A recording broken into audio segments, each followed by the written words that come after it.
సమాజాన్ని కదిలించే శక్తి ఉంది.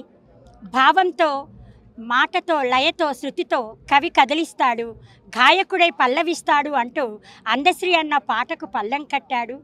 జయ జయ హే తెలంగాణ జనని జయకేతనం, ముకోటి గొంతుకలు ఒక్కటైన చేతనం అంటూ తరతరాల బానిసత్వాన్ని తెలుగు ప్రజలకు, తెలంగాణలో ఉన్న బిడ్డలకు ఆయుష్గా, ఊపిరిగా నిలబడి తెలంగాణ సాధనలో తన పాటను పల్లవించిన అందశ్రీ అన్న నేడు లేకపోవడం చాలా చాలా బాధాకరమైన విషయం.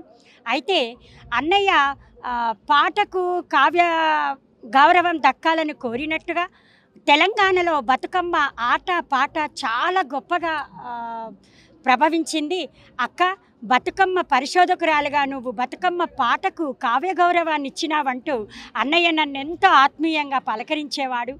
అయితే ఇక్కడ సమాజంలో, సమాజం కోసం కవి ఎలా ఉండాలి, ఒక మనిషి ఎలా ఉండాలి అని చెప్పడానికి అన్న జీవితమే ఒక ఆధారం.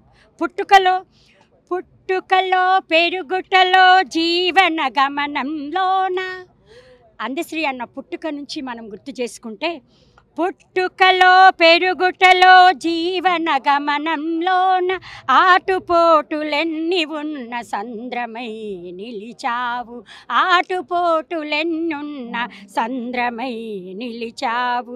నీ పాట నీ పాట నీ మాట వేదానికి రూపంగా ఎదిరించి ఎదిగావు సాహితీ శిఖరమై, మానవత్వ విలువలకై గర్జించిన సింహమై, సాహితీ సింహమై, సాహితీ సింహమై.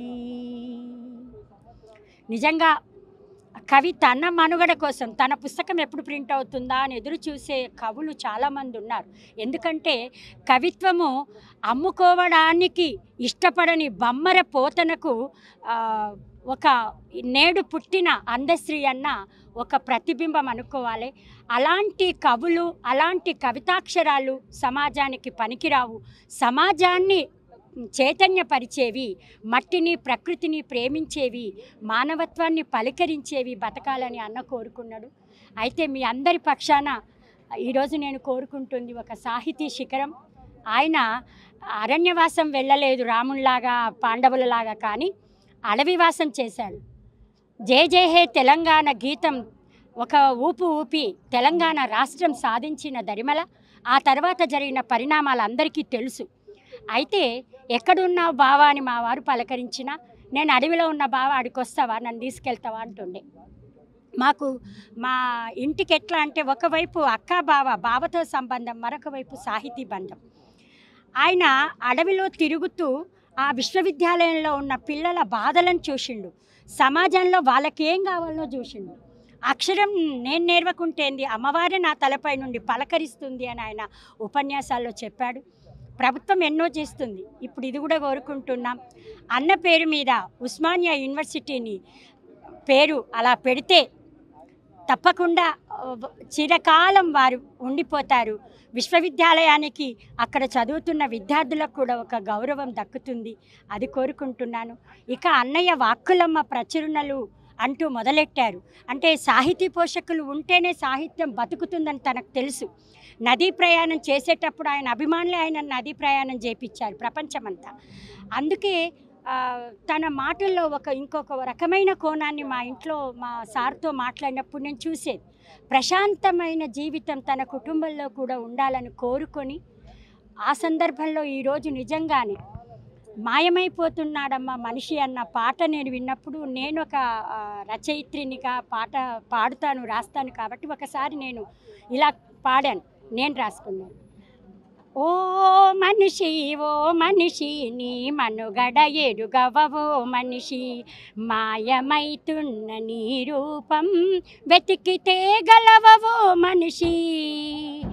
అమీబాగా పుట్టిన నీవు, పాసిజాగా ఎదిగిన నీవు, మనిషి రూపము ఎత్తిన నాడు నీ జన్మే ధన్యత అనుకున్నావు. ఏది ఏది ఏది నీలో మానవ రూపం ఏది అని ఈ చరణం విన్నప్పుడు చెల్లె నేను మానవత్వం అక్క అంటాడు. ఎప్పుడు నేను చిన్నదాన్ని అనబోతగానే అన్న అక్క అంటాడు. అక్క మనిషి మానవత్వంగా ఉండాలంటే ఆయన రూపం కోల్పోకుండా ఉండాలని కోరా. నిజమే, మానవత్వం బతకాలని కోరుకున్నాడు. ఆయన విశ్వమానవుడు. విశ్వమానవుని కోరిక నెరవేరాలి. అందశ్రీ అన్న ఈ రోజుతో ఆగిపోడు. ఆయన మాయమైపోయింది మనిషి శారీరకంగానే, కానీ ప్రతి గుండెలో ప్రతి అక్షరంలో ఉన్నాడు. అన్న నీకు అక్షరాభివందనాలు. రాష్ట్ర ప్రభుత్వానికి ఎలా చూస్తారు? అంటే ఆయన దగ్గరుండి ఆయన అంత్యక్రియలు జరపడం కావచ్చు, రేవంత్ రెడ్డి వచ్చి పాడేయడం ఎట్లా చూస్తారు? అసలు తెలంగాణ సంస్కృతి అంతా అక్కడే కనిపించిందండి. చాలా సంతోషమైంది నిజంగా. సాహితీ లోకం తప్పకుండా ఈ రకంగా ఒక వందనాలు పెడుతున్నాం రేవంత్ రెడ్డి గారికి. ఎందుకు అంటే అన్నయ్య రేవంత్ నాన్న ఇలా పిలుస్తూ ఉండేది. వాళ్ళిద్దరి మధ్య అనుబంధం కూడా అట్లా ఉండేది. ఒకవైపు అనుబంధం, మరోవైపు సాహిత్యం అట్లా కదిలించింది రేవంత్ రెడ్డిని, వారి ప్రభుత్వాన్ని. నిజంగా సాహిత్యం బతికితే, సాహిత్యానికి విలువిస్తే చదువులమ్మకు విలువిచ్చినట్టే.